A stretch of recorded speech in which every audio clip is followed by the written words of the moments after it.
es una sesión de dudas, ¿vale? De dudas de cara al examen final. Entonces, me imagino que como irán saliendo dudas, por eso también os pido que a los que estáis en casa, cuando empecemos con las dudas, pues que participéis activando los micrófonos y hablando un poquito y tal. Os voy a comentar sobre el examen, ¿vale? El examen, tengo noticias frescas de la llamada, es de la 1:05 más o menos, 1:05 más o menos, y entonces a la 1:05 ya me han dicho cómo puede ser el examen, respecto de la idea que yo tenía y cómo puede ser o qué es lo más razonable. Como sabéis, yo mi intención para el examen de este año es hacerlo online, ¿vale? Y por parte de la universidad y por parte de la escuela, evidentemente, lo que quieren es que el examen sea presencial. Por lo visto hay, digamos, actividades deshonestas demostradas por parte de algunos alumnos, además de que se ha generado algún tipo de problema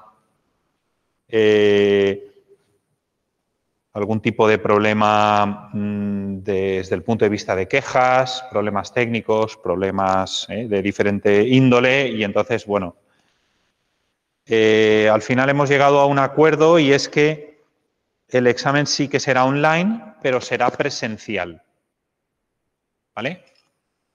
Y entonces, ¿qué quiere decir examen online presencial? Pues simplemente quiere decir eso, Será un examen online, pero que estaremos todos presentes, en un sitio, en un lugar, a una hora. El examen se contestará a través del aula virtual. Entonces, se puede contestar a través de teléfono móvil, tablet, ordenador, dispositivos electrónicos de múltiple índole. Se puede utilizar esa opción. Para aquellos que no tengan ni ordenador portátil, ni tablet, ni teléfono móvil tipo smartphone donde poder contestar, que creo que no habrán muchos o por no decir nadie, también tendremos la posibilidad de buscar alguna alternativa desde el punto de vista de dispositivos donde se pueda contestar. Entonces, ahí creo que hay algunos ordenadores portátiles por parte de la escuela, aunque creo que es mejor hacerlo, contestar casi a través de SMS. No sé si alguien sabe lo que es eso. Pero bueno, está esa posibilidad y si no, se buscará. Entonces, yo os enviaré un mensaje a través del aula virtual para que todos aquellos estudiantes que no tengáis posibilidades de venir con un dispositivo electrónico en condiciones al examen presencial, que buscaros alguna alternativa para que lo podáis hacer con material de la facultad. Y en algún caso excepcional incluso tendremos algo en papel, algo en papel, pero el examen en papel va a ser el mismo. O sea que ventajas, que no tendréis que escanear nada. Las hojas que entreguéis, que vayáis rellenando durante el desarrollo de la sesión, luego se graparán y nos las iréis dando a los profesores y ya los profesores nos encargaremos de eso.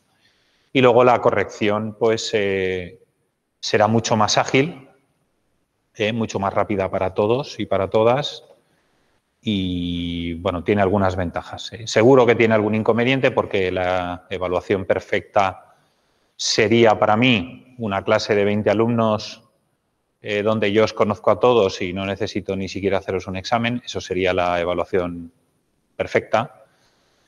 Pero, bueno, en estas condiciones será esto. Yo creo que tiene alguna ventaja el tema de online y es un poco también estar prevenidos por lo que pueda pasar a partir de enero, que como ya sabéis, o bueno, yo por circunstancias personales sé que se está preparando una posible tercera ola a nivel hospitalario y tal, y es posible que lleguemos a esas fechas con gente pues que no digo ya por infección, sino por contacto estrecho y tal, tengáis que estar confinados. Entonces, bueno, pues eso nos permitiría, en la medida de las posibilidades, mantener la fecha y mantener las condiciones.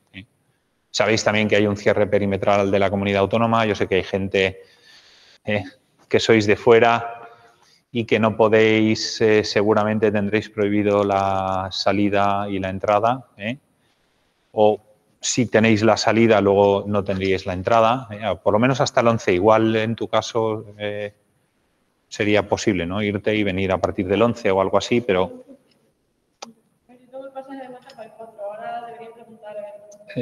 creo que habría que cambiarlo para más allá del 11, sí, eso sí. Pero bueno, dicho esto, quiero decir, son casos puntuales y también un poco por la situación, que además no le vemos ya el final, ¿no? Parece que ya hay aprobaciones a nivel de vacuna, a nivel ya de Europa, y creo que la semana que viene ya empiezan las campañas de vacunación y, bueno, esto será una historia que le podremos contar a mis nietos, creo, si llego,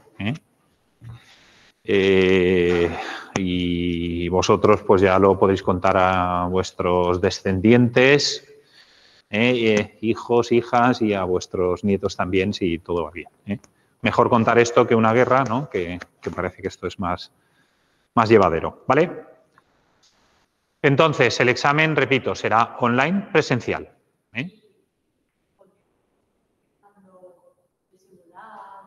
Podréis seguir utilizando todas las herramientas, todo eso yo creo que igual, es decir, creo que el uso de herramientas en estas condiciones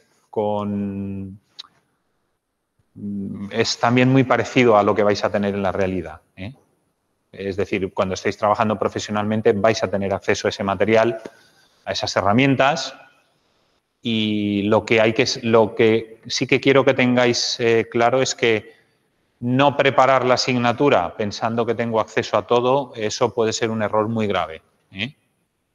La asignatura hay que saber controlarla, hay que llevarla controlada, hay que saber cómo hacer las cosas, porque entre otros motivos os va a dar una percepción de si el número es correcto o es incorrecto.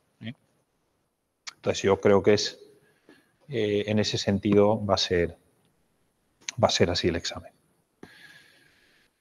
Vale, pues llegado a este punto, hemos hecho ya todo el temario de la asignatura, hemos hecho sesiones de problemas de todas, aunque todavía nos queda alguna sesión de problemas, sino una o dos, ¿no? ¿Nos quedan? ¿O?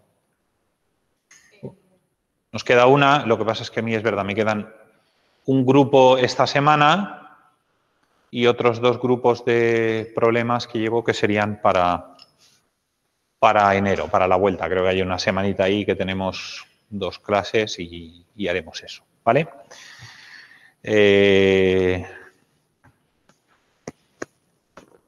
Pues nada, quedo a vuestra disposición, tanto para los de aquí como los de casa. Si hay alguien que tenga dudas sobre lo que he contado del examen o ya entramos en materia, quedo a vuestra disposición.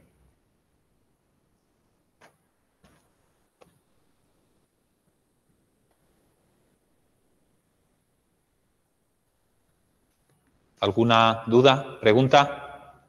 ¿Los de casa? ¿Tenéis dudas? ¿Preguntas?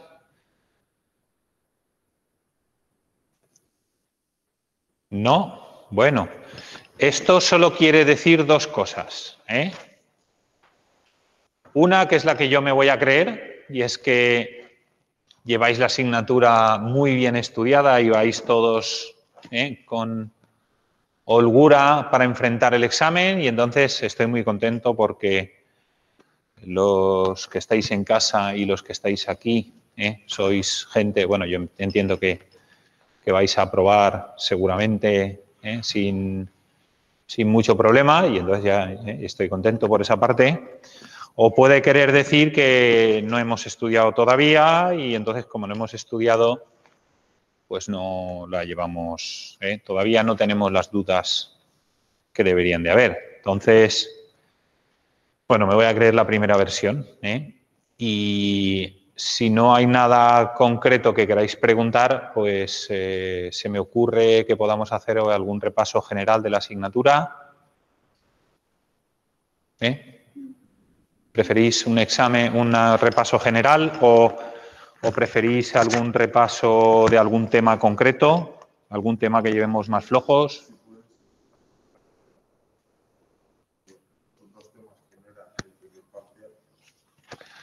Muy bien, o sea, centrarnos en repasar los temas de la segunda parte, de la de resistencia de materiales. Vale, me parece bien. Ya sabéis que a mí me gusta pisar los charcos. Pisar los charcos es aparecer aquí con sorpresas. ¿Ves? Por aquí también dicen que repaso general. Como me proponen por aquí repaso general, especialmente centralizado en la segunda parte de la asignatura. Si aún así alguien quiere ver algo de la primera, pues bueno, de la primera. Mira, vamos a hacer una cosa. Yo creo que es posible abriros una pizarra virtual que creo que los que estáis en casa la podéis ver. ¿Vale? Os llegará una pizarra virtual que la podréis ver conforme yo la voy escribiendo. Aún así, voy a presentar pantalla para que la podáis ver aquí. Entonces tendríamos esto. Decidme, por favor, si habéis recibido la pizarra esta virtual.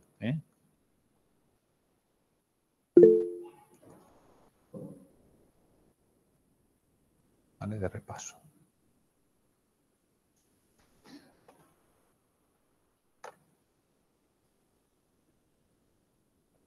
Aquí la tenéis. Ah, fenomenal. Muy bien. Vale. Bueno, pues ¿de qué va esta asignatura? Repasamos de qué va esta asignatura, sobre todo la segunda parte, la de resistencia de materiales. Vale. Bueno, cuando hablamos de la asignatura de mecánica y resistencia de materiales, básicamente lo que decimos es que vamos a tener dos tipos, o tiene, digamos, dos ámbitos de aplicación. La asignatura tiene dos ámbitos de aplicación.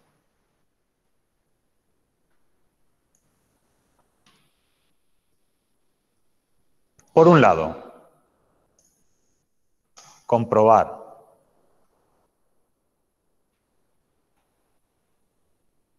y por otro, diseñar. ¿Vale? Tengo que comprobar y tengo que diseñar.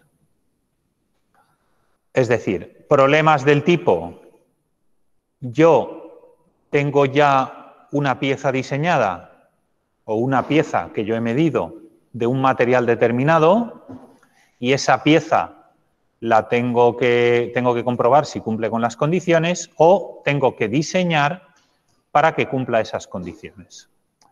Cuando yo me planteo esto, siempre hay tres cosas que tienen que cumplir las piezas. ¿Vale? Una, que no falle. ¿Vale? La pieza no tiene que fallar. Pero para eso hay que definir qué es fallo de una pieza. ¿Entendéis o no? Es decir, ya hemos visto que para materiales dúctiles que no falle es no llegar a su zona plástica. Pero en las sesiones de problemas también os dije que hay diseños de piezas, de los diseños de tornillo, por ejemplo, de las juntas de culata, que están diseñadas para trabajar en zona plástica. Entonces ahí el criterio de fallo sería que no se rompa.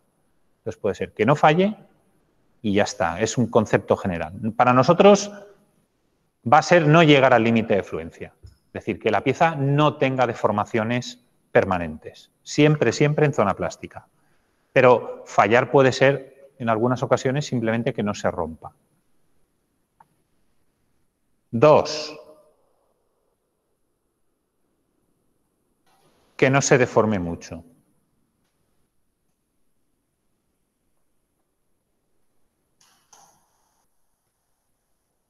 ¿Vale? Que no se deforme mucho. Y para eso hablaremos de los conceptos de rigidez.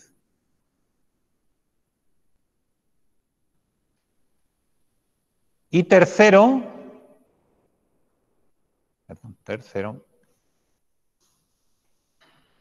la estabilidad estructural.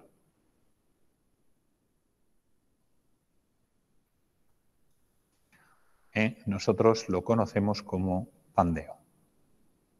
Ojo, el pandeo solo suele afectar a piezas que están sometidas a un axil muy grande. Y esto es lo que tiene que cumplir.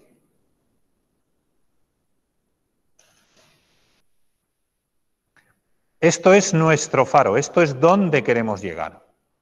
Queremos llegar a que las piezas no fallen, no se deformen demasiado o se deformen dentro de unos parámetros determinados y, por otro lado, que no tengan estabilidad estructural, ¿vale? A veces el fallo, ¿vale? O más, si nos venimos aquí, cuando hablamos del fallo, puede ser que la tensión equivalente que yo calcule sea inferior a SU o que la tensión equivalente sea inferior a SI. O a veces simplemente tiene que ser que la tensión equivalente sea inferior, por ejemplo, a SI partido un coeficiente de seguridad. ¿Vale? A veces el fallo se puede producir por fatiga.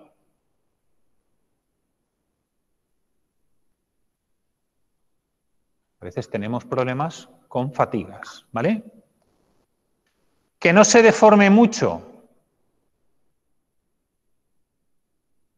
Ahí hemos dicho que hablaríamos de conceptos de rigidez. Y los conceptos de rigidez, hasta lo que nosotros sabemos en esta asignatura, solamente, digamos, estudiemos el detalle para cuando estamos sometidos a un esfuerzo normal, un esfuerzo axil, ¿vale? Es decir, cuánto se deforma una pieza porque la estire, y ahí sí que vimos fórmulas. Y la otra opción es el prontuario.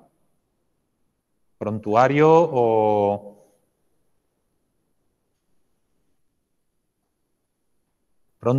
si nos vamos a ver el aula virtual, es esto que veíamos aquí.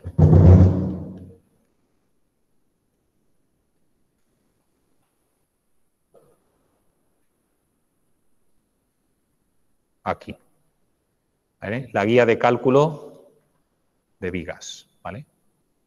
Donde yo, sobre todo el parámetro que estudio es este, que es un delta, ¿vale? Vale, cuando estamos hablando de rigidez, el criterio ya no es el cálculo de la sigma equivalente, ¿vale? Aquí en este caso el criterio es que la lambda o lo que se deforma, que creo que en el prontuario lo llama como delta, sea inferior a la longitud de la pieza dividido un número, que ese número normalmente oscila entre 200 a 500, por ejemplo. ¿Vale? Y para eso hay una normativa que nos ayuda. Nos dice que las piezas no se tienen que deformar mucho. Entonces, ¿yo qué es lo que hago? Me vengo aquí, calculo, a ver, Deflexión en vigas. En este caso son vigas empotradas, sometidas a una fuerza puntual en el extremo, una fuerza homogéneamente distribuida, que puede ser un peso propio a lo largo de la viga, o simplemente un momento central que se puede aplicar en cualquier sitio. En esos casos, la flexión correspondería a esta formulita. Sería o bien F por L al cubo partido uno de estos coeficientes por el módulo de elasticidad, por la inercia en ese eje, o si depende de un momento, pues este numerito de aquí. Yo cojo esa fórmula, la aplico y punto. No tengo que complicarme en más. ¿Os acordáis por qué cogía estas soluciones estandarizadas? Porque cuando yo hacía el cálculo, digamos en detalle, me salían derivadas cuartas, ¿vale? Entonces, cuando me salen derivadas cuartas, son cosas muy complejas de calcular. Nosotros queremos ceñirnos a lo que son las gallinas esféricas en el vacío y no nos queremos complicar mucho la vida. Y entonces nos vamos a este tipo de problemas, ¿vale? Y luego tenemos la estabilidad estructural a pandeo, y en el caso de la estabilidad estructural, que normalmente es a pandeo, simplemente decimos que la presión crítica era igual a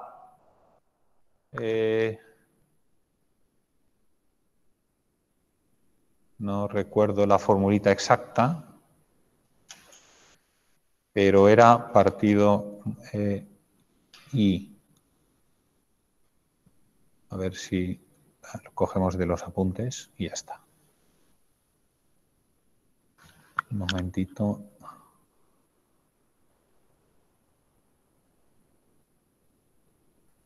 Esta es la de este año.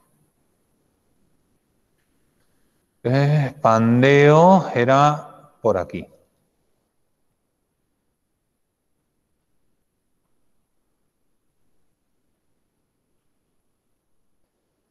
Perdón, que ya me he pasado. Aquí está el pandeo. ¿Vale? Entonces, si nos fijamos, el pandeo es pi. ¿Vale?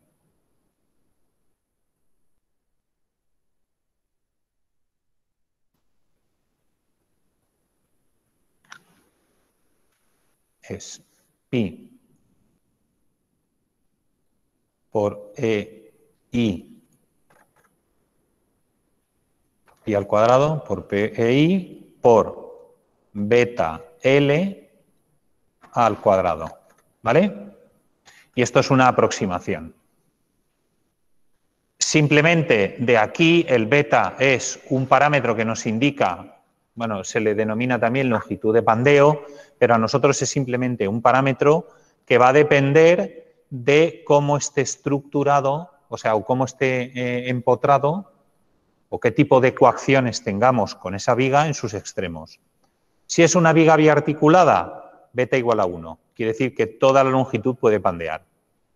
Si está apoyada, empotrada, la zona de pandeo es 2/3 de esa longitud. Si está empotrada, como sería, por ejemplo, una viga, un pilar en un edificio, solamente el 50% es susceptible de pandear.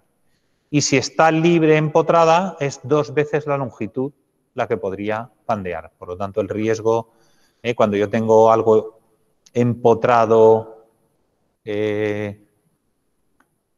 libre, la probabilidad de pandear es grande. Entonces yo, en función del modelo que esté calculando y sabiendo la inercia mínima, pues ya sabría dónde tengo la posibilidad de empotrar. ¿Vale? ¿Dudas con lo que he contado hasta ahora? Los que estáis en casa, ¿duda? Vale. Bueno, eso es en esencia qué es lo que tengo que hacer, ¿vale? Entonces, para comprobar, vamos a comprobar. Vamos a ver primero esta situación de aquí. Entonces, para comprobar, yo lo que tengo que obtener es la sigma equivalente. Y las sigmas equivalentes siempre van a depender de un criterio. Esto es un criterio de resistencia de materiales. criterio. ¿Vale? Aquí normalmente, yo si no recuerdo mal, nos hemos centrado en Tresca y el de la máxima tensión de distorsión, ¿no? El de von Mises. Normalmente utilizamos Tresca y von Mises o von Mises.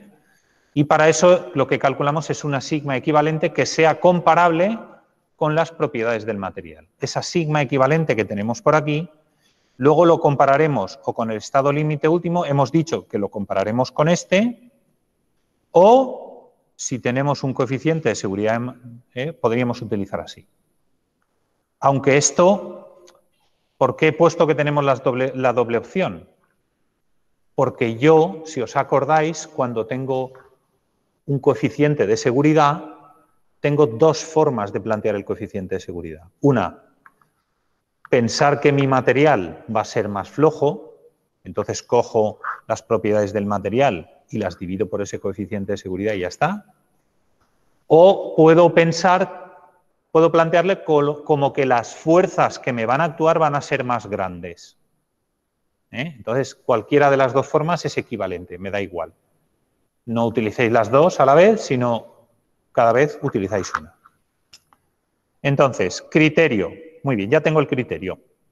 Pero para calcular el criterio necesito conocer, o sea, este criterio se basa en algo. ¿Cuáles son los parámetros de entrada para un criterio? ¿Qué es lo que yo necesito como datos?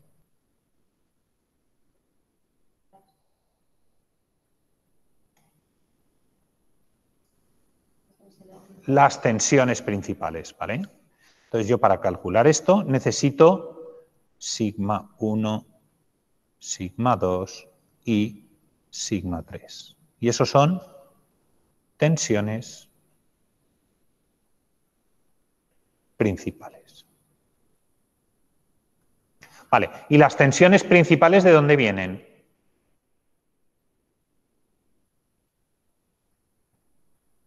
¿De dónde saco yo las tensiones principales?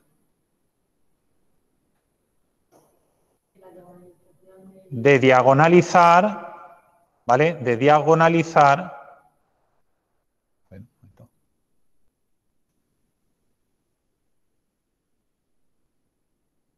el tensor de tensiones del punto que yo quiero analizar, ¿vale? Es decir, ¿qué es diagonalizar? Acordaros que esto era, diagonalizar es girar hasta que las taus sean 0. ¿Os acordáis de esto o no? Es decir, yo tengo mi estado tensional, yo tengo aquí un estado tensional que es este.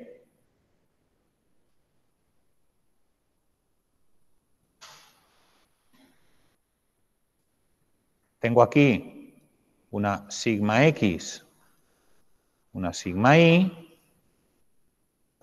tengo las taus, ¿vale? Y entonces, ¿qué es lo que quiero hacer? Lo que quiero hacer es encontrar esto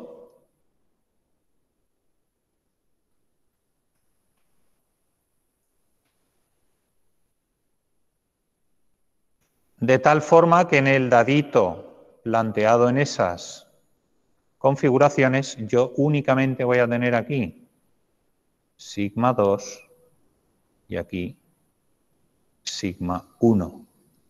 Y las taus van a ser siempre 0. ¿Vale?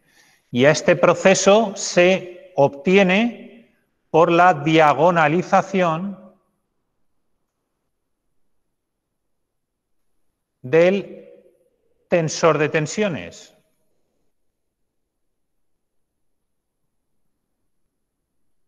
Del punto A, siendo este de aquí el punto A. Vale. Y ahora una pregunta importante que quiero que me respondáis vosotros. ¿Qué es un tensor de tensiones?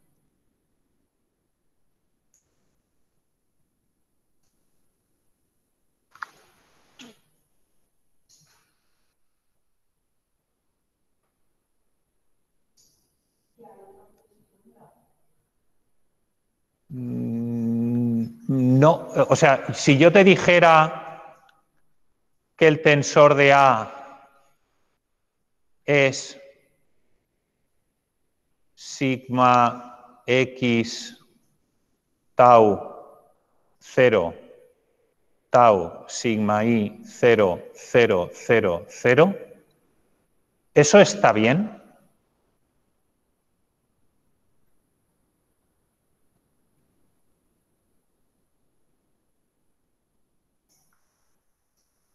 Sí, está bien. Eso es un tensor de tensiones. Y si yo te dijera que tau de A o tau prima de A es igual a sigma 1, 0, 0, 0, sigma 2, 0, 0, 0, 0, ¿esto está bien? ¿Eso está bien? Sí. Y si yo te dijera que el estado tensional que yo tengo aquí y aquí no son iguales, ¿eso estaría bien? No. Claro, no estaría bien. Porque son dos estados, son el mismo estado tensional. El mismo estado tensional. Por lo tanto, repito mi pregunta. ¿Qué es un tensor de tensiones?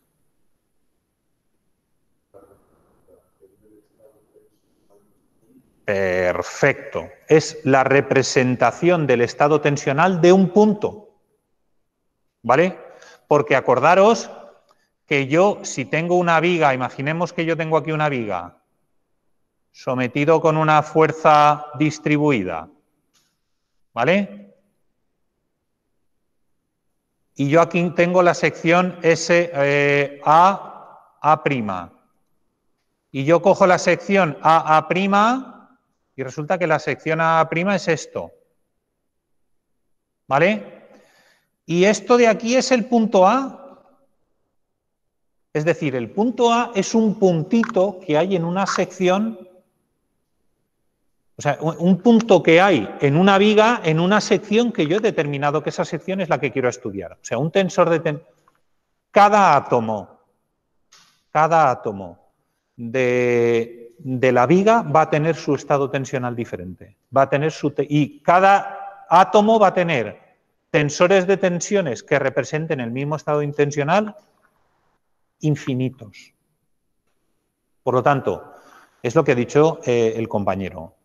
Un tensor de tensiones es una representación matricial de un estado tensional, de los infinitos estados tensionales que podría tener un punto en una sección. Porque yo también podría sacar el estado tensional de B, que sería otro diferente. Estando en la misma sección sería otro diferente. ¿Está claro o no? Entonces, volvemos al resumen. Estamos aquí diciendo que las tensiones principales y por lo tanto también las direcciones principales, ¿vale? Acordaos, las direcciones principales son un vector unitario que tengo aquí y otro vector unitario que tengo aquí. Esas direcciones principales también hemos aprendido a calcularlas este año. Entonces, las tensiones principales y las direcciones principales emanan ¿de qué? De analizar un estado tensional de un punto y obtener sus direcciones principales. Diagonalizando, matemáticamente la herramienta que se utiliza es diagonalizar el estado tensional que yo tengo. ¿Vale? Cuando ya tengo esto, ya me puedo ir aquí. Nos hemos saltado un paso, pero creo que no es importante, que es cómo paso de las tensiones 1, 2 y 3 en números romanos a la 1, 2 y 3 números árabes. Ordenándolas. Esto es lo más fácil de la asignatura. Ordenándolas de mayor a menor. Sigma 1 siempre va a ser la mayor y sigma 2 va a ser la menor. Y además otra ventaja. En esta asignatura siempre vamos a estar, bueno, siempre no tiene el porqué, pero vamos a estar trabajando generalmente con estados tensionales bidimensionales. Entonces, si son bidimensionales, quieren decir que todos estos numeritos de aquí siempre van a ser 0. Es decir, de la matriz de estados tensionales siempre va a ser 0 más de la mitad de los números. Entonces, mejor, ¿no? Bueno, por aquí me dicen, bueno, sí o no. Pero hay veces que el estado tensional es más complejo. Muy bien, pues ya estamos aquí, ¿vale? Ya hemos llegado aquí.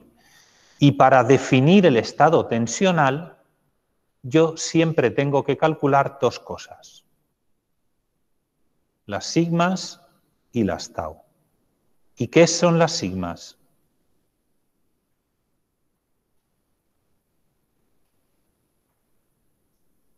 ¿Qué son las sigmas?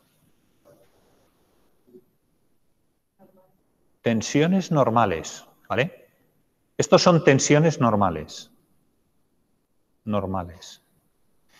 Como tú muy bien has dicho, el axil me provoca tensiones normales, pero no es lo único que me provoca tensiones normales. ¿Quién más me provoca tensiones normales? El momento, ¿pero qué momento?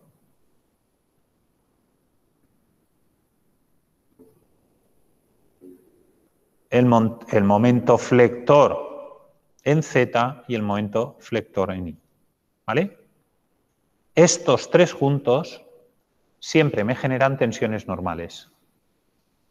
Y además hay una formulita que aplica el principio de superposición, que es la ley de Navier, ¿vale? Ley de Navier. La ley de Navier es, si yo tengo axil, momento flector en Z, momento flector en Y, puedo ya saber cuál es la tensión normal en cada punto. ¿Vale?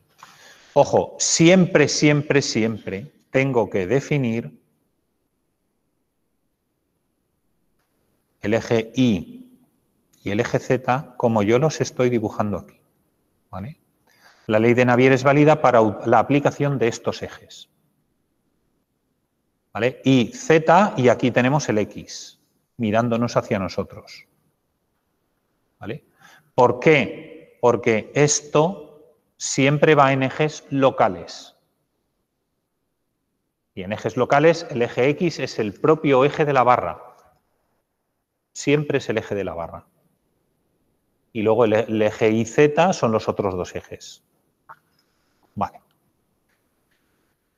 Entonces está muy fácil porque, claro, las tensiones normales, yo simplemente conociendo axil cortante, el axil, el esfuerzo normal y los dos momentos flectores, y sabiendo el punto que yo quiero calcular, aplicando únicamente la ley de Navier, puedo conocer exactamente cuánto vale el numerito de esa tensión normal. Vale. Y tenemos otra cosa, que es esto de aquí. ¿Qué es esto de aquí? Tensiones tangenciales, ¿vale? Esfuerzo cortante o tensiones cortantes es como les llaman en el libro, en el Gibelert, ¿vale? Acordaos que os decía que el Gibelert es está traducido normalmente por latinoamericanos, entonces el vocabulario que se utiliza es un poco diferente al que utilizamos en España. Entonces nosotros llamamos tensiones normales y tensiones tangenciales, y en el Gibelert lo podéis ver como esfuerzo tangencial promedio o algo así. Pero ojo, el esfuerzo cortante, este sí que puede ser en dos ejes. Puede ser en el eje Y y en el eje Z. Cuidado con esto, ¿eh? Cuidado con esto. Vale. ¿Y quién me provoca tensiones tangenciales? El esfuerzo cortante puede ser el de Z y el de I y el momento torsor. V de I y el momento torsor. Vale. Ojo. Cada uno de estos te lo va a generar en su propio eje. Y el momento torsor no. El momento torsor te los puede generar en todos los ejes. ¿Está claro o no? Pero vamos a hablar de estos. ¿Cómo obtengo yo las tensiones tangenciales a partir del esfuerzo cortante?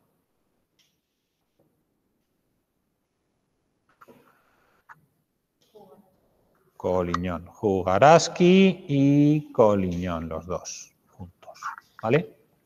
Y el esfuerzo y las tensiones tangenciales debido al esfuerzo cortante, debido al momento torsor, es una fórmula que depende del radio. Entonces me dice que es el momento torsor partido la inercia polar por el radio. Teniendo en cuenta en este caso que si yo lo calculo aquí, un esfuerzo cortante, vamos a suponer que es un torsor positivo, ¿vale? Vamos a suponer un torsor positivo, la tensión tangencial que me va a generar va a tener este sentido. ¿Lo veis? Que va a tener un sentido, digamos que va a ser un tau de z, de xz. Sin embargo, si yo la calculo aquí, me va a dar una tau iz. Y si la calculo aquí, ¿cómo va a ser?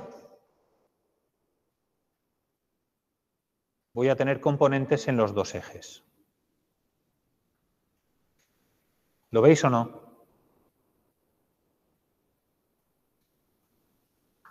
¿Lo veis o no? Va a tener componente en los dos ejes. Entonces, ojo con los esfuerzos cortantes, porque cuando yo vaya a meterme en estas fórmulas, el que va aquí tiene que ser este. Es decir, el valor absoluto. Y eso quiere decir que yo no los puedo sumar tal cual. Si yo, por ejemplo, tengo un esfuerzo cortante, vamos a hablar un poco del esfuerzo cortante o de las tensiones tangenciales.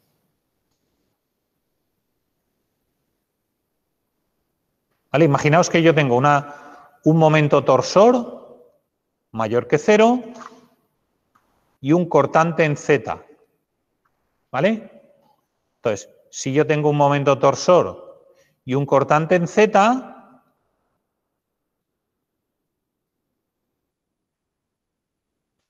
aquí, cortante hemos dicho en Z, sí, vale.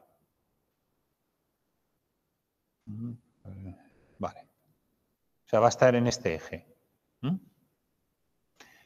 Entonces va a ser aquí hacia arriba. Vale. Si yo quiero calcularlo en este punto, el esfuerzo cortante, que también va a ser positivo, va a venir para acá. Y el que depende del momento torsor también. Por lo tanto, en este punto, el esfuerzo cortante que voy a tener, o la tensión tangencial que voy a tener, es la suma de las dos. Sin embargo, si yo lo quiero calcular aquí,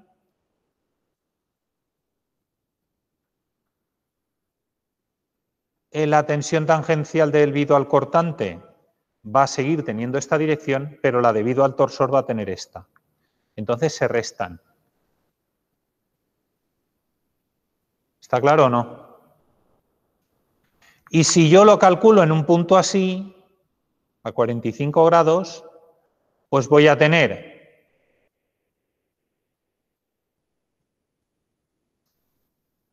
la debido al cortante, la debido al momento torsor y la suma va a ser esta.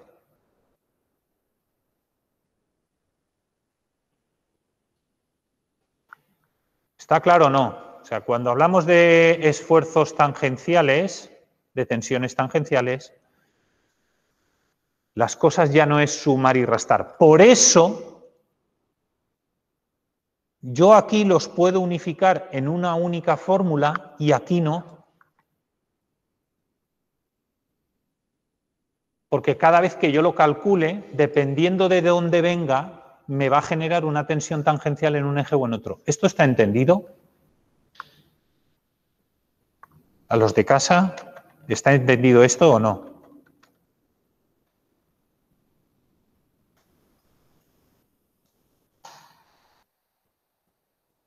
Sí, vale, gracias. Vale, pues bueno, vamos a seguir a ver qué nos depara esto. Vale, y luego ya, ya nos queda claro que teniendo que esto, ¿no? Esto es lo que venía, esto es lo que nosotros calculábamos de las lecciones 1, 2 y 3. Luego sí que es verdad que hay cosas que tenemos que tener en cuenta, como por ejemplo las inercias en I, la inercia en Z, la inercia polar, el área, el centroide.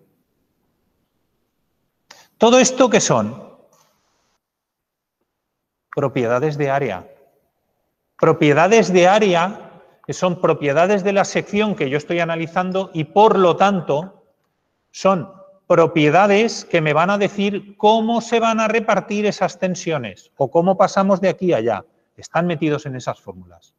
Lección 4 es una lección instrumental que nosotros necesitamos saber para esto.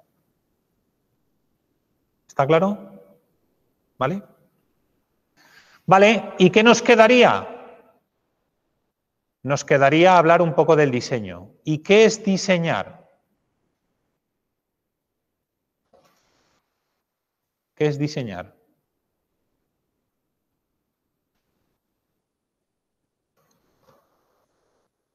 Diseñar es lo más guay.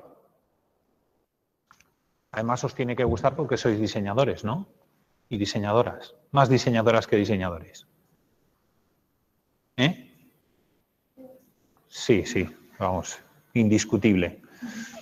¿Qué es diseñar?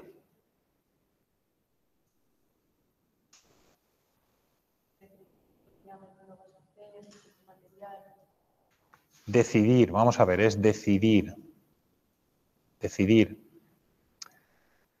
Puede ser un diámetro, una longitud,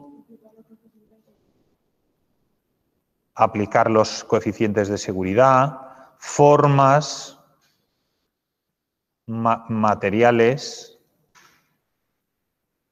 ¿vale? Es decir, es tomar decisiones sobre cómo realmente vamos a hacer esa pieza, ¿vale? Y dentro de aquí también incluso cómo se va a fabricar, ¿vale? Determinar cargas y tipos de cargas. No es lo mismo una pieza que esté sometida a una carga puntual que una carga que está sometida a una carga fluctuante o una carga distribuida. No, es muy diferente. ¿Cómo es eso? ¿De dónde viene, de dónde venimos? Y eso nos va a condicionar mucho todo lo demás. Ya sabemos que si hay fatiga, cuidado. Y ya sabemos que si hay concentradores de tensiones, cuidado. Porque podemos tener una pieza que hayamos hecho el cálculo y que aguanta de sobra y resulta que a la hora de fabricarla hay que ponerle una ranura o hay que hacerle un taladro central y resulta que ya no aguanta porque las tensiones máximas que se producen en los concentradores de tensión superan de largo los límites para los que está diseñado. También decidir otras propiedades, no solamente los materiales, hablaríamos de los SI, pero también puede ser el módulo de elasticidad, ¿vale? El área, la forma, si es más hierro con más diámetro, con menos diámetro, ¿no? Hay un montón de opciones. Entonces, ¿qué suele ocurrir? Cuando yo hago un problema de comprobación, yo tengo definido totalmente el problema. El problema es, tienes esta carga con este coeficiente de seguridad, la pieza tiene esta forma, esta es la sección más crítica y aquí tenemos el punto más crítico. ¿Se rompe o no? Y eso es muy fácil. Pero cuando tenemos un problema de diseño, que son los problemas a los que os vais a enfrentar en la vida real, no tendréis nada. Tendréis como mucho una distancia y una aproximación del tipo de fuerza que puede someterse. Pero no tendréis datos de área, sección, material, límite elástico, límite plástico, rigidez del material. Todo eso no lo tenéis. Si os acordáis, en la última sesión de problemas, cuando calculábamos el bastón del esquiador, ahí teníamos que decidir, o sea, la forma estaba ya, nos habían dicho, tiene que tener esta forma, pero teníamos que decidir qué material. Y entonces nosotros calculábamos el módulo de elasticidad que tenía que tener el material y el límite elástico que tenía que tener el material. O sea, propiedades del material para poder decir si tenía que ser uno u otro. ¿Vale?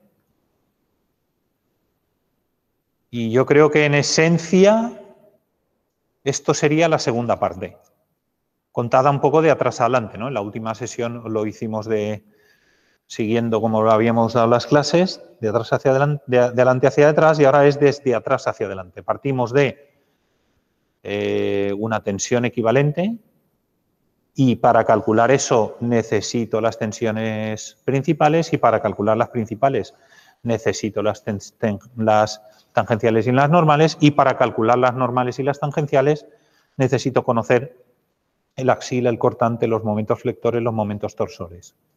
¿Y con qué fórmulas puedo calcular eso? Vale. Nos quedan únicamente dos casos particulares. Uno es cizalladura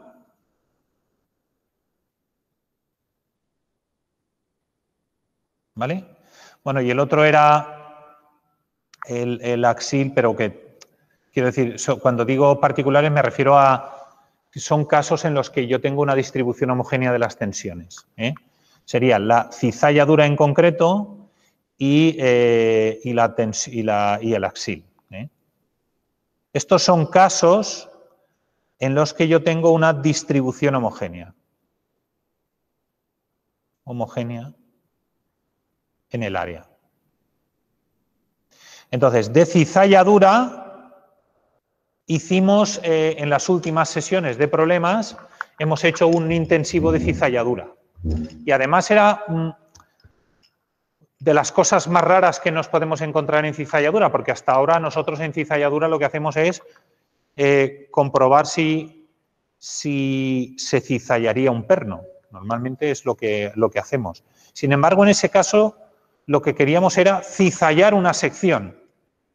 Entonces teníamos que calcular cuáles eran las fuerzas que teníamos que aplicar para taladrar unas superficies, una superficie de madera y una superficie de...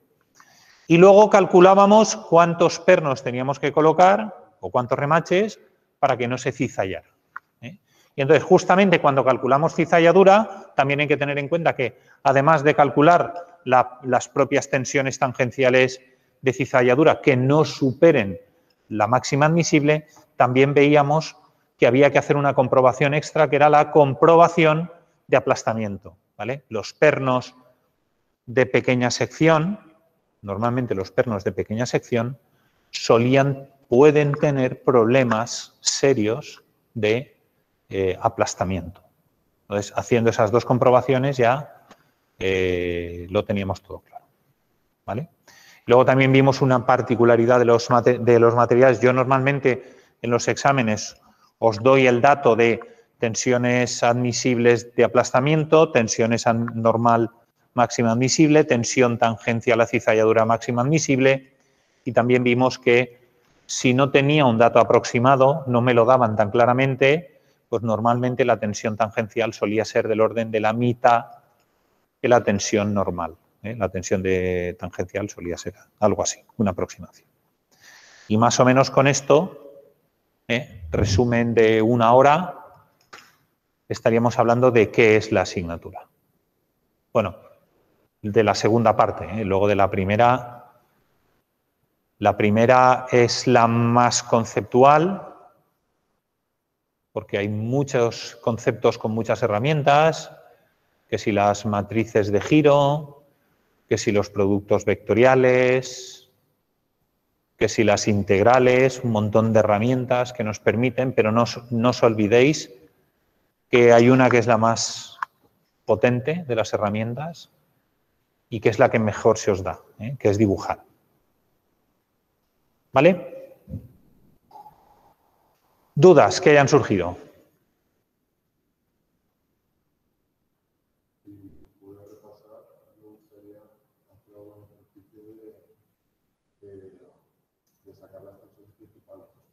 De sacar tensiones principales. ¿Algún ejercicio? Vale.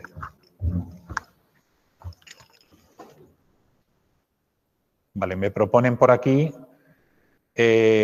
hacer algún ejercicio, o por lo menos plantearlo sobre cálculo de tensiones principales. ¿Alguna otra idea?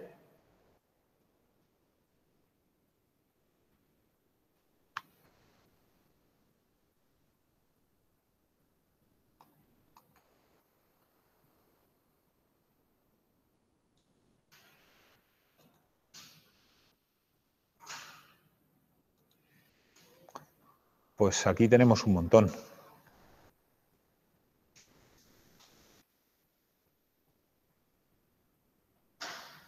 Pero ahora mismo no sé.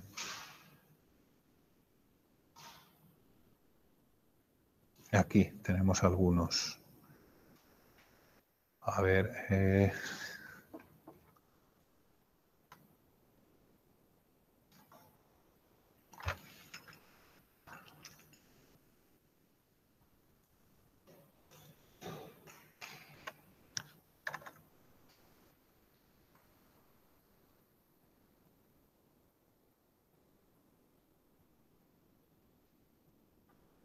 Este no estaba mal. Estoy pensando en este, no estaba mal. ¿Este lo habéis hecho? Me imagino. ¿No? ¿Este? ¿Va bien este o...?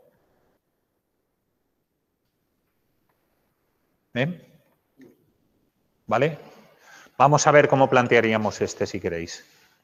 Mira, nos dice que tenemos el eje del rotor de un helicóptero. Y ese eje tiene un diámetro de 50 milímetros. Lo tenemos aquí mostrado en la figura. Esto es un helicóptero y aquí tenemos los 50 milímetros. ¿Lo veis o no? El eje con 50 milímetros. ¿Y esto qué es de aquí? ¿Esto que tenemos aquí pintado qué es?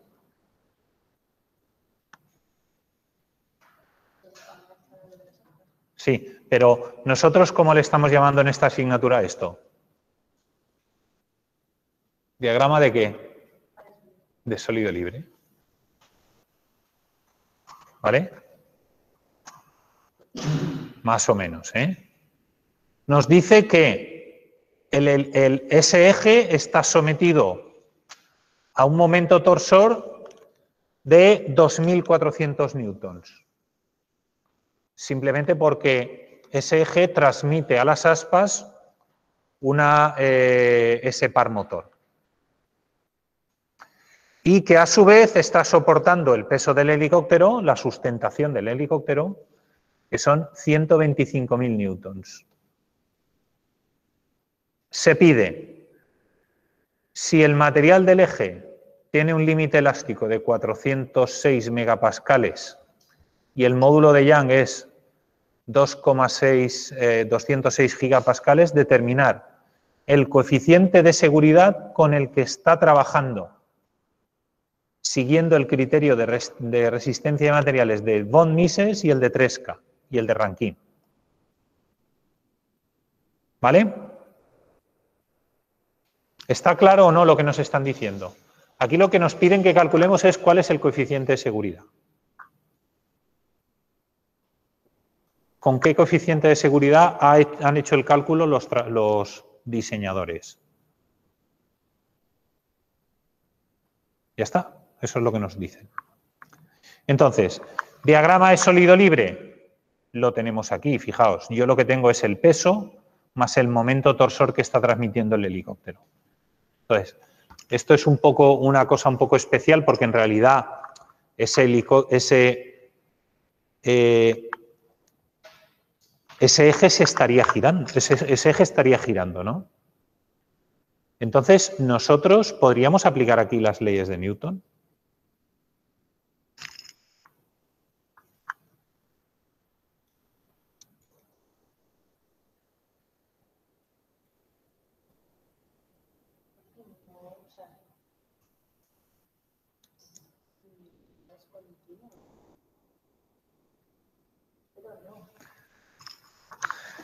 Esta pregunta es un poco trampa,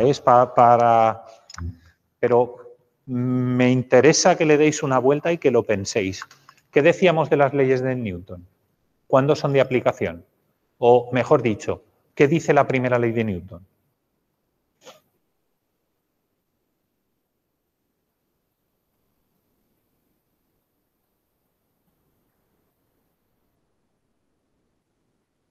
¿Alguna idea, los de casa? Buscarlo en Wikipedia, va.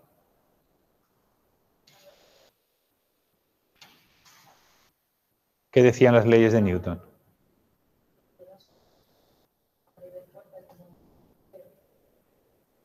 Pero, ¿y qué? Que la aceleración es cero.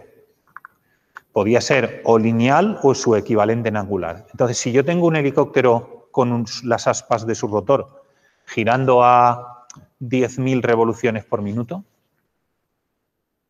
continuo, ¿serían de aplicación las leyes de Newton ahí? Sí, porque su velocidad angular es constante y no hay aceleración angular. ¿Vale? En verdad ya veremos que si yo acelero también las podría aplicar, pero teniendo en cuenta que estoy en un sistema dinámico. ¿Vale? O sea, las podría aplicar perfectamente, pero en este caso las podemos aplicar con gallinas esféricas en el vacío porque el helicóptero está girando a una velocidad constante y no se acelera más. Por lo tanto, si no hay aceleración ni angular ni lineal, siguen siendo válidas. ¿Vale? Entonces, en este caso, yo lo que tengo es, si tengo una sección, ¿vale? Y ahora vamos a calcular ya.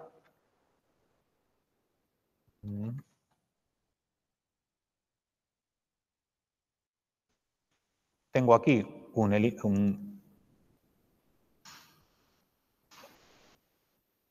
¿vale? Tengo aquí el rotor, además es macizo, por lo tanto, el punto más crítico será un punto en el exterior y ahí lo que voy a tener que será tensión normal. ¿Cuánto valdrá la tensión normal de ese punto? ¿Cuánto valdrá la tensión normal?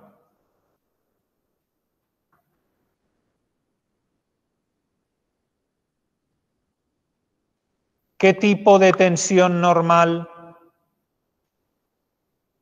vamos a tener en esta pieza?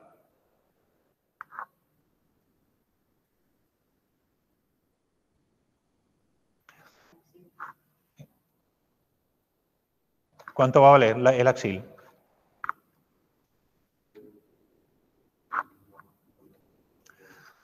Primero, y yo sí lo digo, pero a veces me voy demasiado rápido. Si esto es el eje, lo voy a tumbar porque yo aquí voy a poner el eje X. Aquí voy a poner el eje Y y aquí voy a poner el Z. Aquí tengo el X, aquí tengo el Y y aquí tengo el Z. Y esto es mirándolo desde aquí. O sea, esto en realidad está así, ¿no? Claro, pero yo lo tengo que ver así, porque me tengo que ir a ejes locales siempre. Lo que hemos visto aquí. O sea, aquí hemos dicho, estamos en la segunda parte y siempre nos vamos a esto. ¿Y esto qué es? Estos son con ejes locales y os he dicho, y los ejes locales definidos siempre así. ¿Vale? Por lo tanto, ejes locales. Vale. Entonces, yo en este punto tendré una tensión normal. ¿Y cuánto valdrá la tensión normal? Valdrá el axil partido el área. Y el área es esta área de aquí. Entonces, me vengo aquí y me dicen, a ver, ¿cuánto vale el axil? P. Y son 125.000 newtons.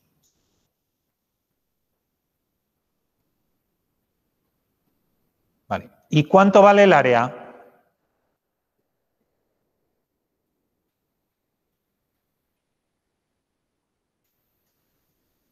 Dicen que el diámetro es 50 milímetros. ¿Lo veis o no?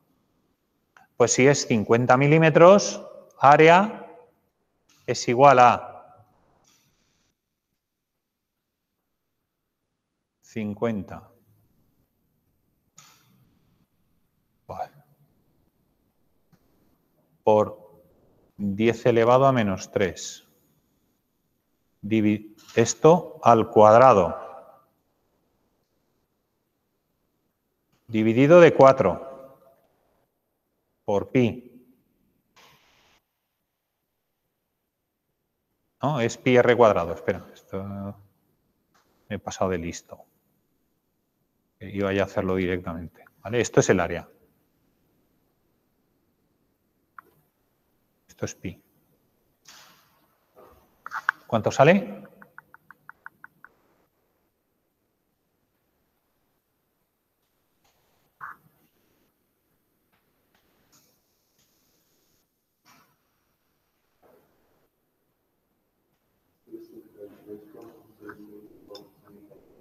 $63,66 por 10 elevado a...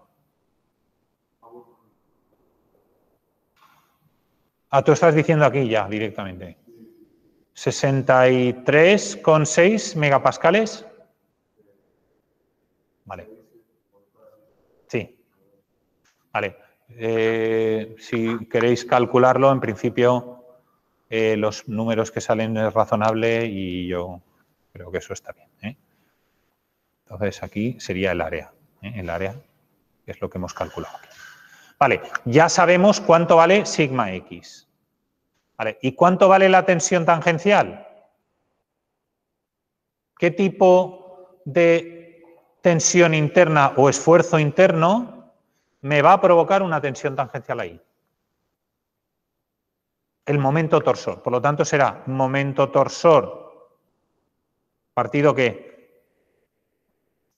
La inercia polar multiplicado por R. Pero en este caso vamos a poner R grande porque obviamente en la periferia es donde vamos a tener la máxima tensión tangencial.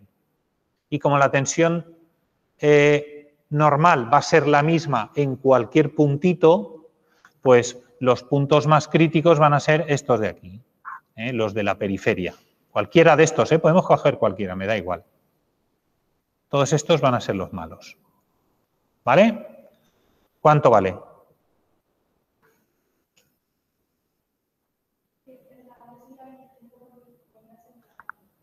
Claro, el radio sería 25. Sí, R es 25. Entonces sería momento torsor. Nos vamos a los datos. ¿Cuánto es el momento, el par motor, que al final es un momento torsor, son 2.400 newtons metro? ¿Cuánto vale la inercia polar? La inercia polar, acordaros que es igual a la inercia de X más la inercia de Y. Y si no recuerdo mal era No sé si es pi medio por r a la cuarta. Correcto. ¿Vale? ¿Cuánto sale? Sí, aquí nos dice que, mira, está sometida a un momento torsor de 2.400 newtons metro o 2,4 kilonewtons metro. ¿Vale? ¿Cuánto vale la inercia polar?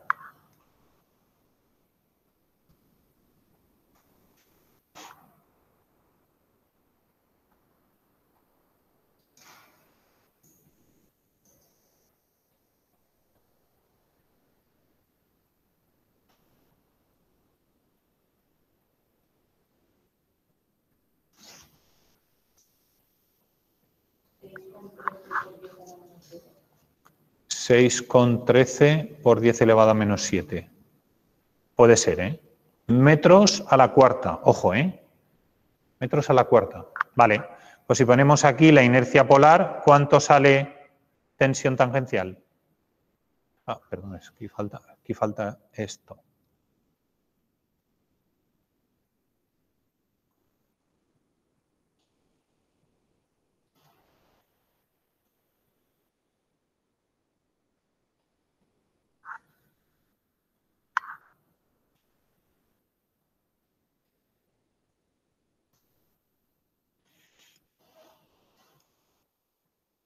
¿Cuánto?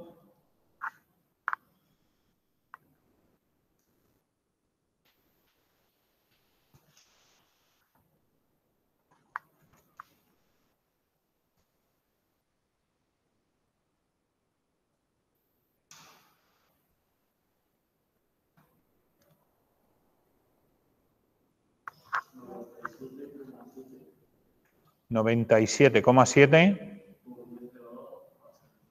megapascales. ¿Vale? ¿Es así o no? Vale. Pues ya tenemos...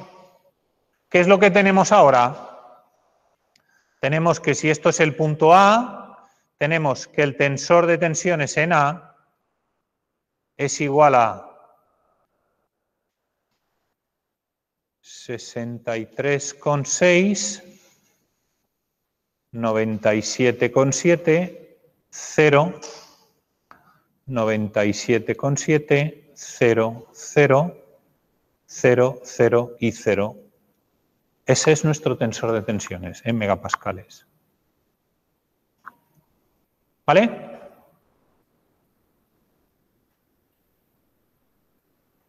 ¿Dudas, preguntas con respecto a lo que hemos visto hasta ahora? Vale, ¿ahora qué tenemos que calcular?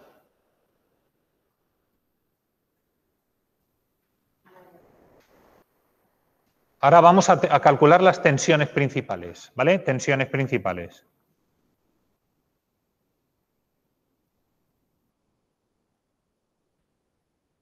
Calculemos las tensiones principales.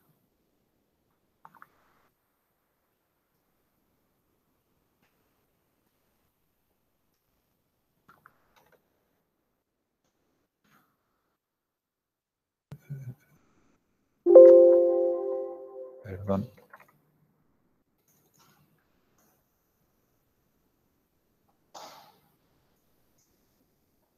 Es aplicar esta formulita de aquí. Chicas, chicos, esta formulita de aquí, ¿la veis? Aplicamos esta formulita.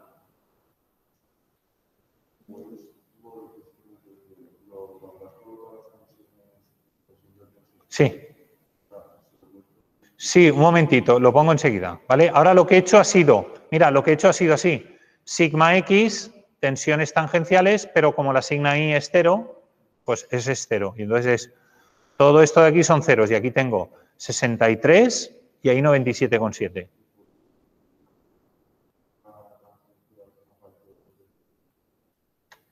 Mira.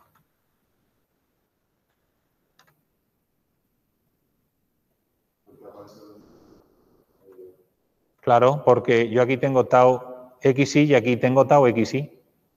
En un tensor de tensiones, el mismo numerito que ponga aquí tengo que poner aquí, el mismo que ponga aquí tengo que poner aquí y el mismo que ponga aquí tengo que poner ahí. Esa es la definición de cómo representar la información. Porque yo en los tensores de tensiones, acuérdate que siempre me aparece una tensión refleja que yo no quiero, pero que aparece. Para que el cubito no empiece a dar vueltas. Entonces, la forma de representarlo matricialmente es así.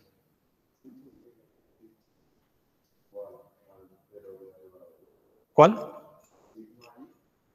No, sigma i es 0, porque yo no tengo ninguna tensión en esta dirección.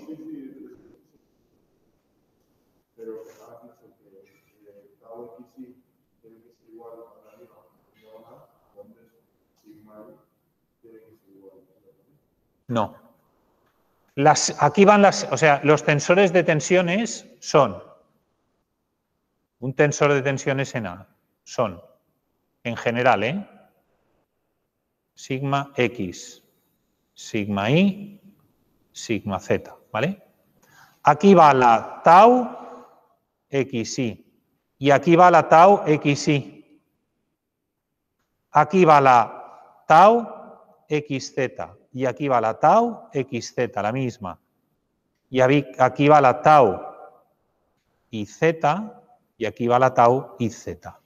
Esto es la forma general de un tensor de tensiones. Entonces, si te fijas bien, aquí en la diagonal principal hay tensiones normales y aquí tengo tensiones tangenciales y aquí el espejo de esto de aquí, el reflejo. ¿Vale? Vale, aplicando la formulita que nos sale.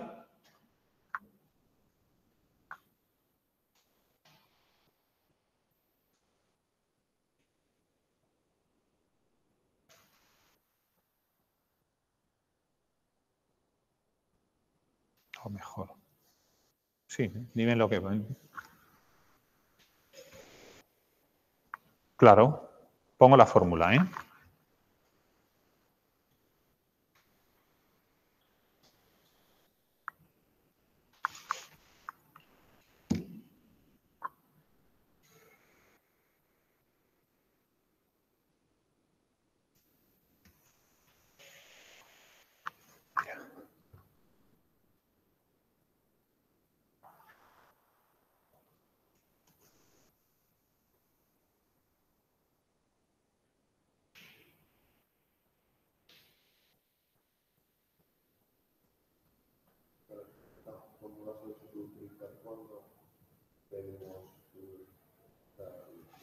Esta fórmula siempre la puedes utilizar cuando la tensión tangencial tercera sea 0, es decir, para el caso de tensiones planas. Es decir, todo lo que vemos en esta asignatura puedes utilizar esto, ¿vale? Si no, habría que irse a las herramientas que os sea. Pero me consta que diagonalizar sabéis hacerlo bien. Yo creo que en álgebra eso os lo han machacado bastante. O sea, que no necesitáis ninguna herramienta online.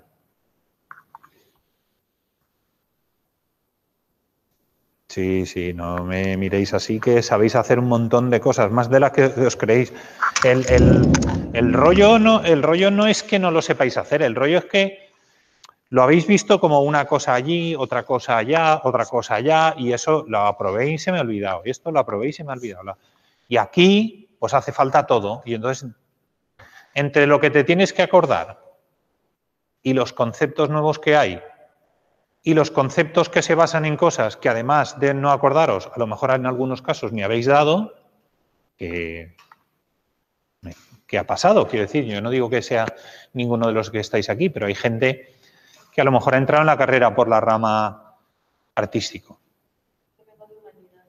Tú vienes de humanidades, ¿ves? Aquí tenemos una compañera que viene de humanidades. Claro, vienes de humanidades y te encuentras con que aquí integrar y derivar es el pan nuestro. Claro, dices esto, pues es un problema, ¿no? Superar esa barrera, pues a base de machacar, ¿no? Y ahí está demostrando que se puede superar.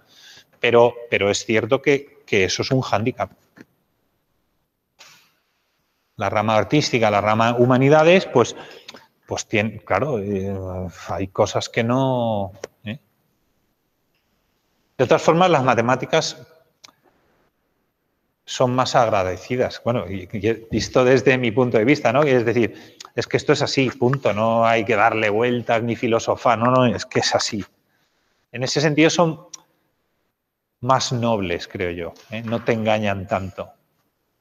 Otra cosa es que nos liemos nosotros de cómo hacerlo, pero no suelen fallar. Yo cuando os digo hacer el producto vectorial, es que yo la regla de la mano derecha es ya cosas que se le ocurren ya cuando a la gente de humanidades que viene. Se nos ocurre ya la regla de la mano derecha y multiplicar. No, no. Producto vectorial. Ya, y él me saca el signo y todo. No me tengo que preocupar de nada. En ese sentido son más... Ahí hay una nobleza. ¿Ya está eso ya lo tenemos? Vale, pues decidme cuánto valen las tensiones tangenciales, va. Ahí, las tensiones principales. Sí. 134,55 menos 70, vamos a poner 71, va, no, ¿os parece bien? Ponemos 71, que es 70,95, va, ponemos 71 y ya está.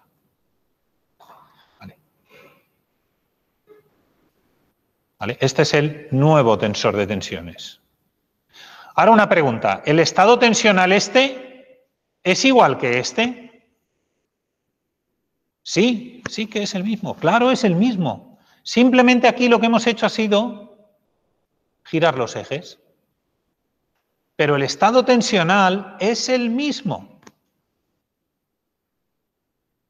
De aquí sacaríamos que sigma 1 en números romanos es 134,55, sigma 2 es menos 71 y sigma 3 es 0.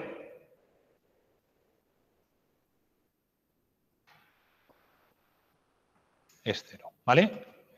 ¿Y cuánto valdría sigma 1 en números árabes?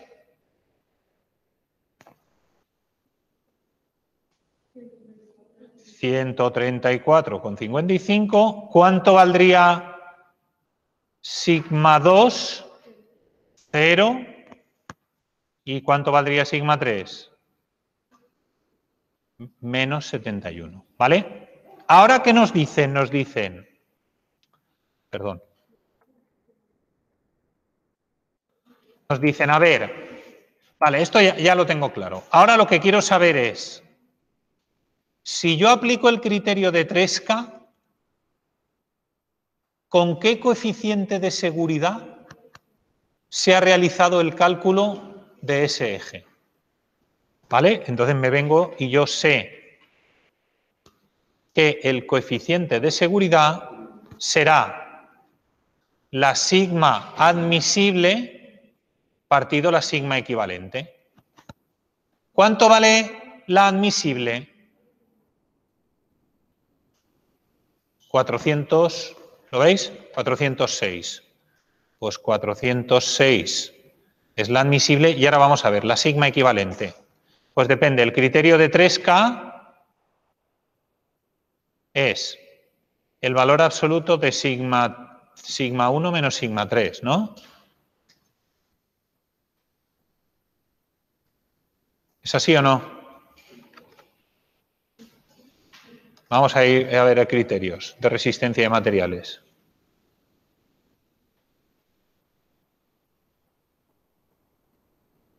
Aquí. ¿Cuánto vale el criterio, la tensión equivalente según el criterio de 3K? Sigma 1 menos sigma 3. Sería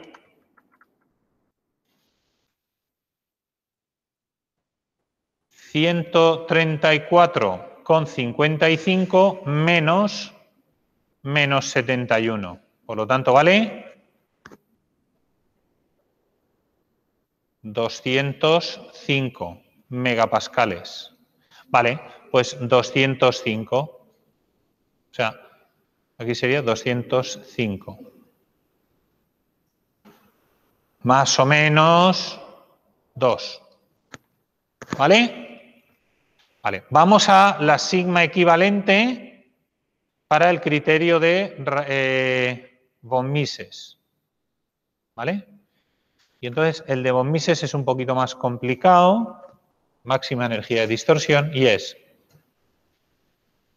fíjate, en este me dicen, no tendrías ni que haber calculado una y la otra, pero bueno, ya que las hemos calculado, es la raíz cuadrada de un medio de ¿qué? De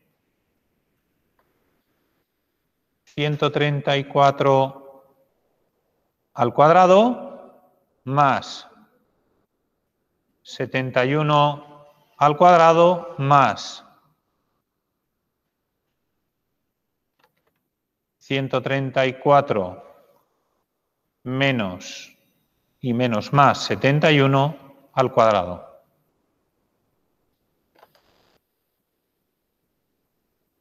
Vale. ¿Cuánto sale?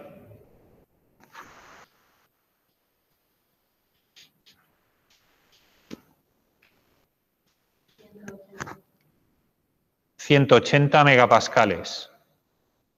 Entonces, el coeficiente de seguridad con el que se ha calculado si he utilizado la máxima energía de distorsión será 406 dividido 180. ¿Cuánto es eso?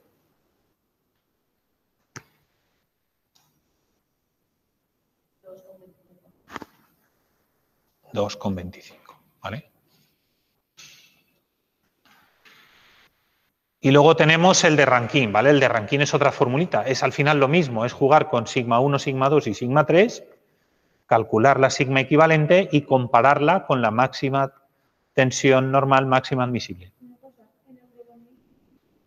Cuando pones 70 al cuadrado, a mí no me da igual, pero cuando pones 134 más 71, el 71 no es negativo. Es que es menos, fíjate. La fórmula dice que es menos. Entonces, al ser menos, menos, ¿vale? Menos, menos es más.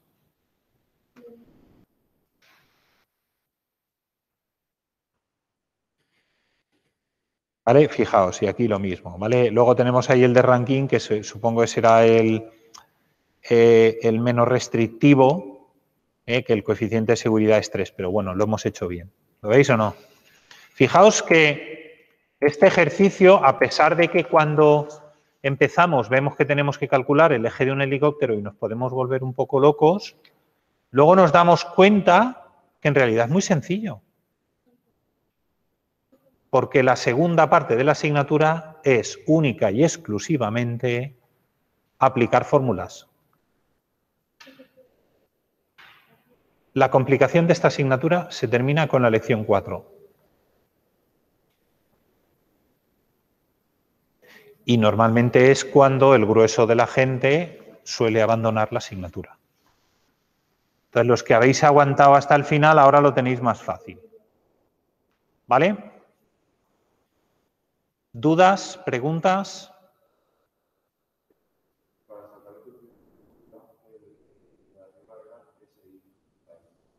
Sí.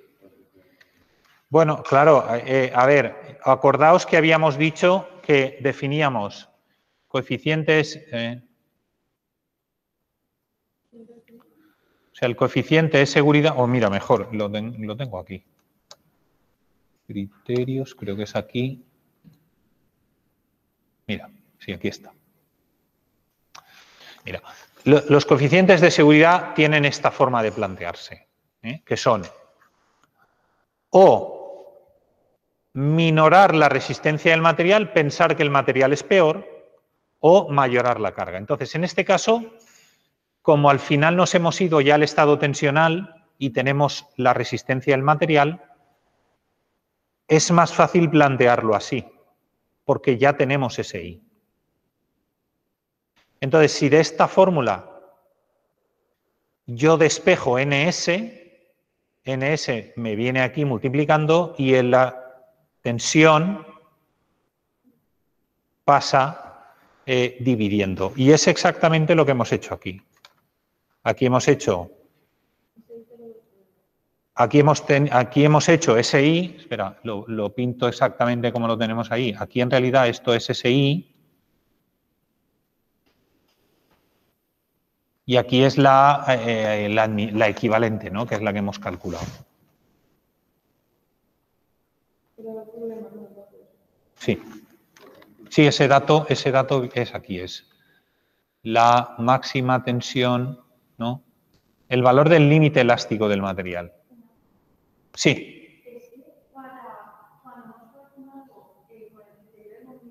En la fórmula te pone las tensiones principales, las de número romano. Sí. Y tú has usado las de los, o sea, ordenadas con sigma 1, sigma 2. Es lo mismo.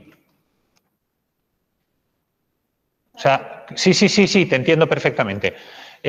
A ver, la compañera, lo hablo así porque los de casa no oyen la pregunta, entonces la pregunta de la compañera es, oye, aquí estamos entrando, con la fórmula nos dice que entramos con la 1, 2 y 3.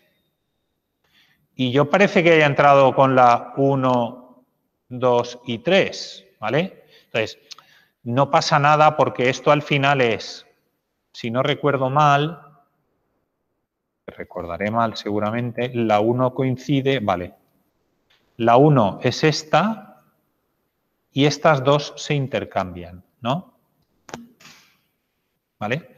Entonces, cuando yo calculo la sigma equivalente por von Mises, es la raíz cuadrada de ¿qué?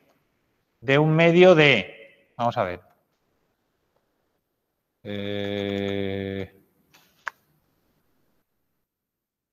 1 menos 2 al cuadrado, ¿vale? 1 menos 2 de estas. ¿Vale? Sería 1 menos 2 sería 134,55 menos 71, ¿vale? Más 2 menos 3. Entonces la 2 menos 3 es menos 71 al cuadrado. No, perdona. Claro, es todas con todas. El resultado es el mismo, pero quiero que lo veas. Más, seguimos con el gorro por aquí, 3 menos 1.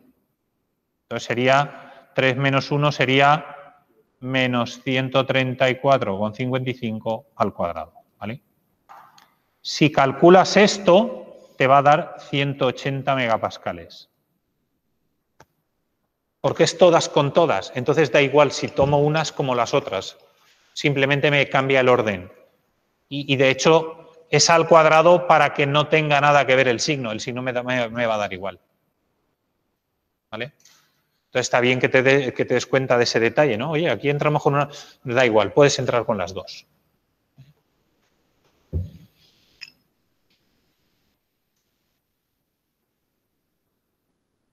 Acordaos que este año hemos visto cómo podríamos calcular las direcciones principales de esto. O sea, ¿hacia dónde apuntan esas tensiones?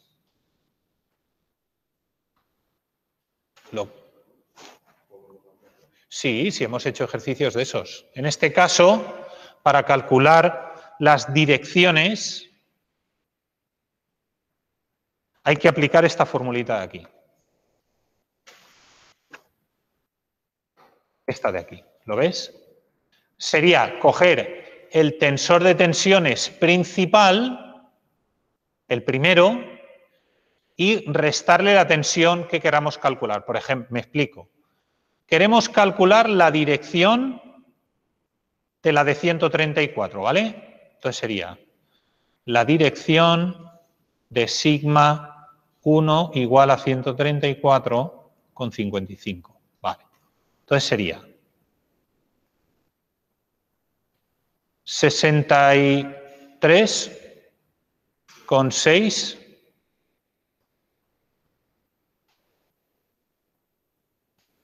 menos 134,55. ¿Vale? Aquí sería 97,7, creo. 97,7. Y aquí sería menos 134,55. ¿Vale? Tendríamos U1X, U1Y. Y eso tiene que valer 0.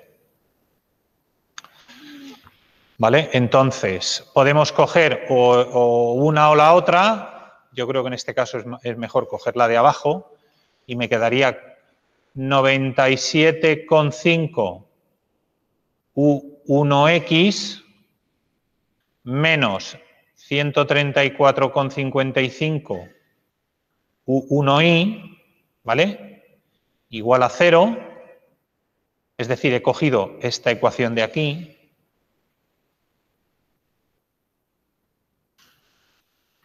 Y luego me faltaría coger la otra ecuación, que sería que 1 tiene que ser igual a U1X al cuadrado más U1Y al cuadrado. ¿Vale? Resolviendo este sistema de ecuaciones, ya lo tendría todo. Resuelvo aquí y me queda que U1X es igual a la raíz cuadrada de 1 menos U1Y al cuadrado. Y entonces ya lo sustituyo aquí y tengo que 97,5 U1X, perdona,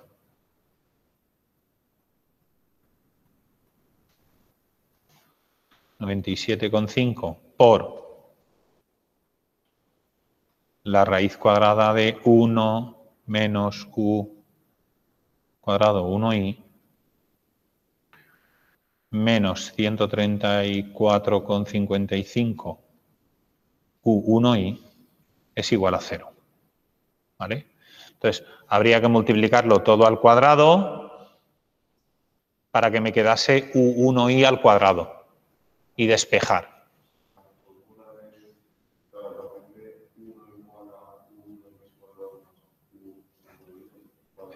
Sí, esto es porque lo que nosotros queremos es que este vector de ahí, el módulo, sea igual a 1. Es que si yo planteo, bueno, en realidad podría resolver y calcular este aquí. Si yo planteo la ecuación de arriba y la ecuación de abajo, me van a quedar dos ecuaciones con infinitas soluciones. ¿Sabes? O sea, ¿cuánto podéis calcularme esto cuánto vale, por favor?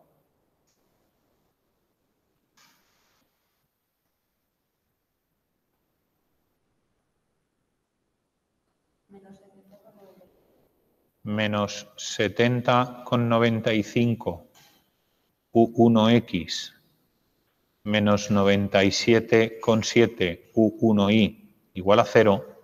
Si yo cogiera este sistema de dos ecuaciones con dos incógnitas, me salen infinitas soluciones. ¿Vale? Eso me sale en infinitas soluciones. Esto es lo mismo. Entonces, ¿por qué me salen infinitas soluciones? Porque las direcciones principales, ¿cuántos vectores hay que me definan las direcciones principales? ¿Cuántos? Infinitos. Hay infinitos que me dan esa dirección. Entonces, ¿yo cuál quiero? De todos esos infinitos que hay, digo que sea el que tenga de módulo 1. Entonces, como digo que el que tenga de módulo 1, le pido que el módulo sea 1. ¿Vale? Esto es lo mismo que 1 al cuadrado. Le pido que el módulo sea 1. Entonces, si le pido que el módulo sea 1, me da igual coger esta ecuación que esta, resuelvo un sistema de dos ecuaciones con dos incógnitas y me dan las dos componentes del vector unitario. ¿Vale? ¿Está claro más o menos? Es sencillo de calcular, no es ninguna complicación. Y en realidad lo que nos está diciendo es, en estos ejes, cuánto vale ese vector en los ejes globales de aquí. Yo tengo aquí el IZ cuánto vale esto y cuánto vale la componente X y cuánto vale la componente Y. Entonces, una vez yo tengo ese, como también tengo otro que es el K, ¿no? Porque hemos dicho que la dirección en el eje Z esa es 0, por lo tanto esa dirección ya la conozco. O sea, yo he dicho esto aquí. He dicho que sigma 3 vale 0. ¿No? He dicho que vale... Bueno, aquí le llamo... Aquí es 3 y aquí es 2. Pero yo sé que la que sale de... A ver, ¿dónde...? O sea, yo tengo un estado... Yo tengo este estado de aquí.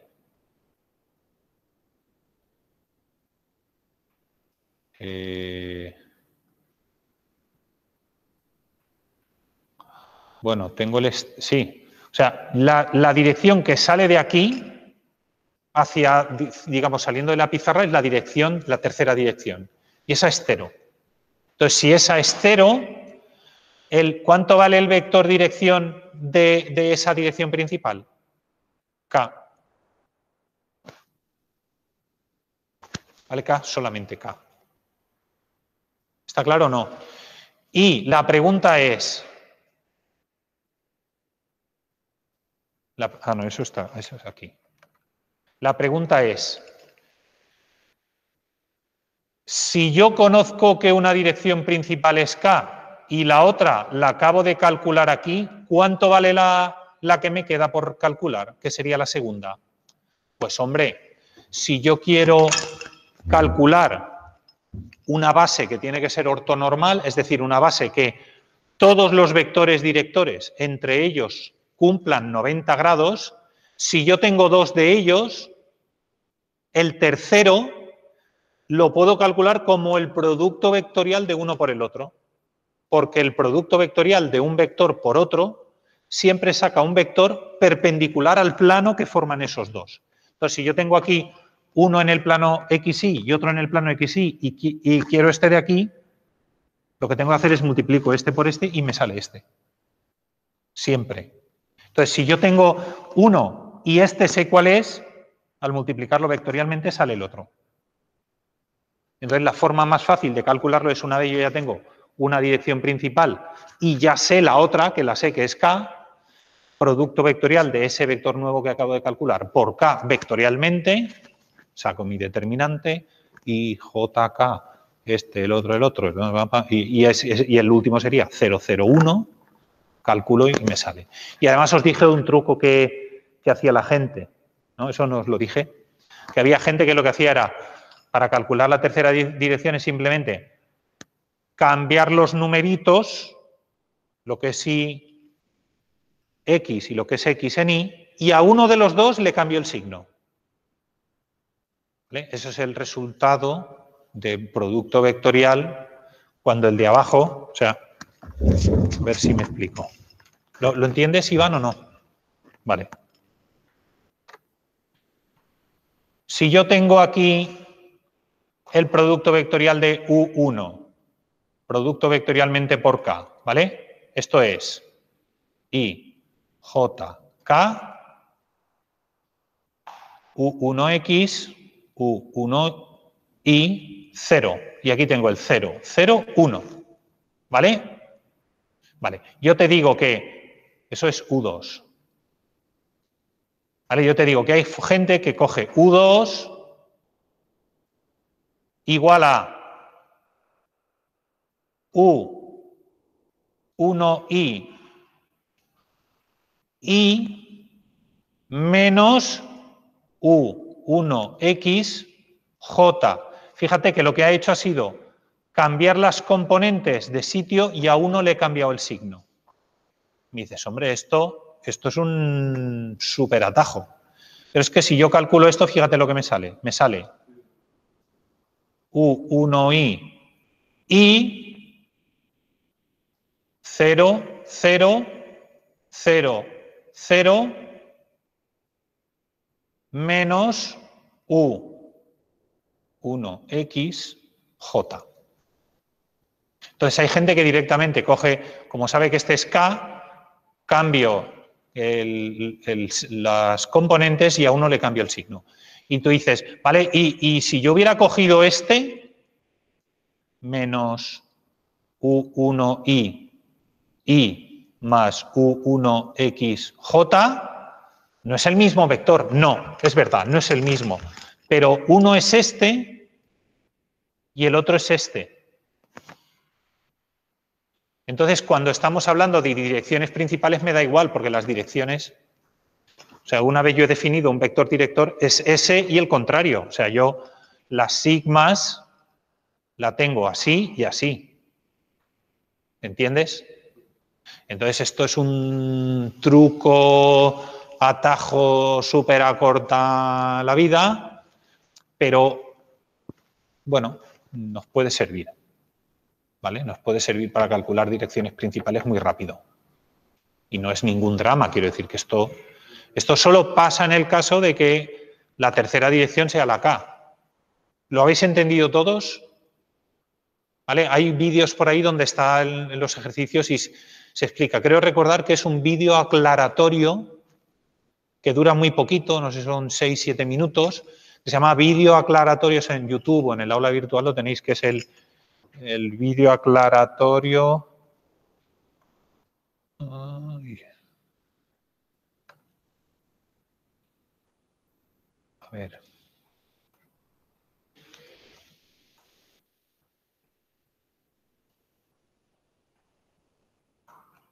A ver si lo encuentro rápidamente. Aquí los vídeos están aquí arriba. No son de Javier, son de los míos.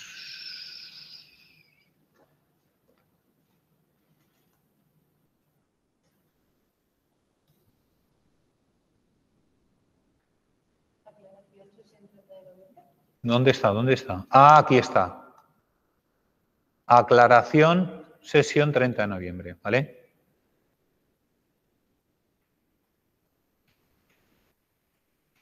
Más se nota que la iluminación buenas, es la de casa y tal. Bueno, hablo entonces aquí veis a este señor hablando.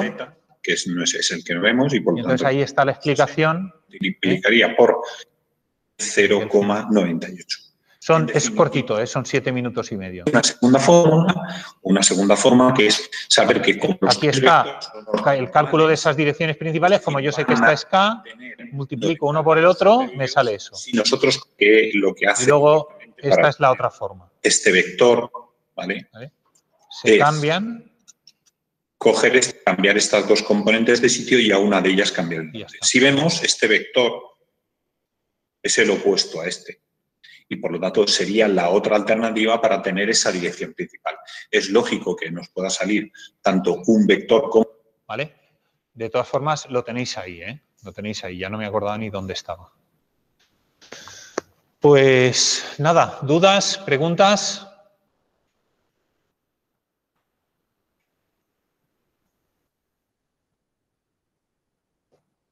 Chicos, chicas, ¿no? ¿Tenéis ninguna duda más? Vale, pues como os he dicho, examen, ¿vale? Presencial online. Ya os comentaré detalles porque no tengo más noticias que las que os he dicho ahora mismo. Y con esto ya terminamos la asignatura. Yo estaré operativo, entonces dudas que vayáis teniendo, ¿vale? No las dejéis para el final, me vais preguntando, yo conforme pueda os iré proponiendo tutorías. También os he puesto una opción de reservar huecos en el aula virtual, por si queréis reservar tutorías virtuales. Y nada, espero que hayáis aprendido un poquito en este curso sobre mecánica y resistencia de materiales y que consigáis superar la asignatura con garantías. Y lo que es más importante para mí, espero que hayáis aprendido. Eso es lo principal.